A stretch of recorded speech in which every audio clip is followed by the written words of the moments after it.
Look, besides, there's a billboard right there. Captain Spaulding's Museum of Monsters and Madmen. Oh, that sounds great. Fried chicken and gasoline. Next exit. There you go. Problem solved. And we didn't have to freak out. It was a real big deal, Bill.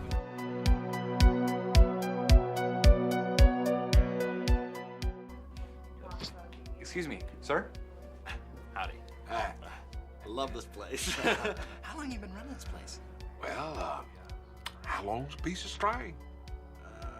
I don't know. Too goddamn long, that's how long. Too goddamn long, that's right. By now, horror lovers all over the world are probably familiar with House of a Thousand Corpses, Rob Zombie's debut feature that put the grotesque Firefly family on the map.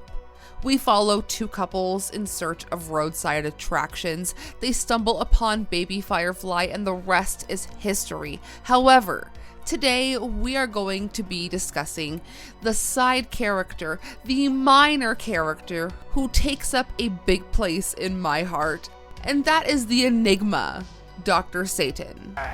Dr. Satan! Ah, Dr. Satan! Maybe he lives next door to you. Calm down, it was all right. Let's rewind quick. House of a Thousand Corpses was heavily inspired by the 70s horror giants like the Texas Chainsaw Massacre, directed by the late great Tobe Hooper, along with other nasty little films like The Hills Have Eyes, directed by the one and only Wes Craven. Zombie, while designing a haunted house for Universal Studios, had the idea for the film. Filming took place there in 2000 but was shelved for fear of an NC-17 rating. He reacquired the rights to the film and sold them to Lionsgate Entertainment. It did end up getting its Universal Haunted House attraction as well as 2 sequels and a lifelong fan base. Most of all, fuck you! 2 couples traveling across the backwoods of Texas searching for urban legends end up as prisoners of a bizarre and sadistic family of serial killers. When the 4 meet Captain Spaulding, who is the owner of the Museum of Monsters and Madmen, they learn of the local legend Dr. Satan. Dr. Satan's history has been told and retold in so many ways by so many different people, and no one really knows who he is or how he came to be. My favorite tale is that he's actually Grandpa Hugo. The tale is that the story of Dr. Satan was a ruse made up by the Firefly family to attract more victims, and Grandpa Hugo would just take one for the team and dress up as Dr. Satan. Rob Zombie was actually the one to axe this theory, saying it was too anticlimactic. Speaking of playing dress up, let's talk about Dr. Satan's actual appearance. Dr. Satan is a very old man. Otis even refers to him as the old bastard. He wears some sort of oxygen apparatus and mechanical arms that aid in his medical procedures, which is horrific. He's hard to understand as his mouth is all stitched up. He wears some sort of gear to signify he is a doctor or a scientist, with an executioner's mask and a light on his head that old-timey doctors would wear. His childhood and history remain unknown. Let's backtrack to the beginning of House of a Thousand Corpses.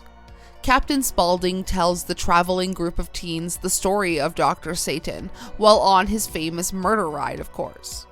He explains that Dr. Satan was a murderer, torturer, and master surgeon who went by the name S. Quentin Quayle. He was an intern at Weeping Willows County Mental Hospital, where he performed unregulated brain surgery on patients to create a race of quote-unquote superhumans. He was found out and ended up being hanged by an angry mob of townspeople. However, the next day his body was gone and any trace of Dr. Satan had vanished. The entire ordeal was dubbed the Deadwood Mystery. In House of a Thousand Corpses, Denise, one of our main 4, finds herself in Dr. Satan's operating room. She stumbles upon him experimenting on another patient, and after being captured again, she is now on his table, becoming one of the experiments herself. Some people, however, believe this to be a hallucination, but I'll let you decide. On the Devil's Rejects official website, Otis B. Driftwood, Bill Moseley tells a different story of Dr. Satan. Allegedly, he and Baby were drawn into a cult led by Dr. Satan, but the two were kicked out for murdering one of the cult leaders with an axe over a bottle of whiskey, very fitting. Speaking of the Devil's Rejects, Rob Zombie said he didn't feel comfortable using Dr. Satan in the sequel. The Devil's Rejects has a drastically different tone, and Dr. Satan would feel out of place. He does, though, however, appear in a deleted scene. Be right back. You ain't changed at all, yo. The hell I just tell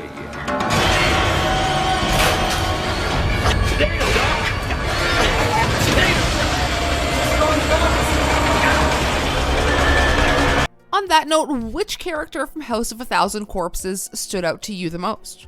Was it Otis? Was it Baby? Was it one of our 4 main guys who get caught up in this house of horrors? Let me know in the comments.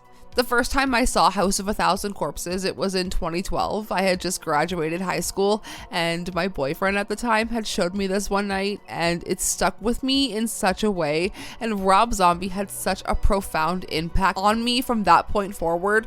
You can probably tell by my name, Deadgrl Spookystar is a play on Deadgrl Superstar, which is what I go by on my main channel, which is a song from Rob Zombie. I'll forever be grateful for that one random summer night where I got to experience Captain Spaulding's House of Horrors for myself. Dr. Satan will live on in the horror community forever. And you, the great rusher of fools. What was it you were after? Come on, speak to me, boy. Oh, I remember now. Dr. Satan. God damn it, everybody got to know about Dr. Satan. You know what I'm gonna do, boy? I'm gonna do you a favor. I'm gonna let you meet the old bastard. It's all true. The boogeyman is real, and you found him.